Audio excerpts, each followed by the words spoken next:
তো আজকে আব্বু বাজার থেকে আসার পরে এটা দেখছি ব্যাগের মধ্যে কি একটা ফল সিঙ্গারার মতো দেখতে। তো কালকে আমরা ভিডিও দেখছিলাম আমি আর শ্রেয়া, যে এটা হলো পানি ফল বা সিঙ্গারা ফল বলে থাকে।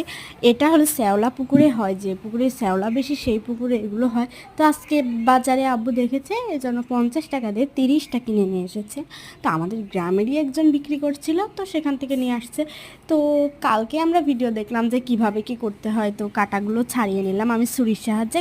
এটা দাঁত দিয়েও ছেঁড়া যায়। তো তারপরে একটু খেয়ে দেখলাম, একদম তালের শ্বাসের ফোকরার মতো। আর এটার সাথে একটু আমি বিট লবণ অ্যাড করে তাহলে একটু মজা লাগছিল বেশি, আর এমনি অতটাও মানে মিষ্টি ছিল না, একদম ফোকরার মতো ছিল। এই জন্য আমি একটু লবণ দিয়ে খাইলাম এটা। আমার কাছে অতটা ভালো লাগেনি, তবে মোটামুটি লাগছে। তো আপনারা এটা ট্রাই করতে পারেন, এটা শীতকালেরই ফল। আল্লাহ হাফেজ।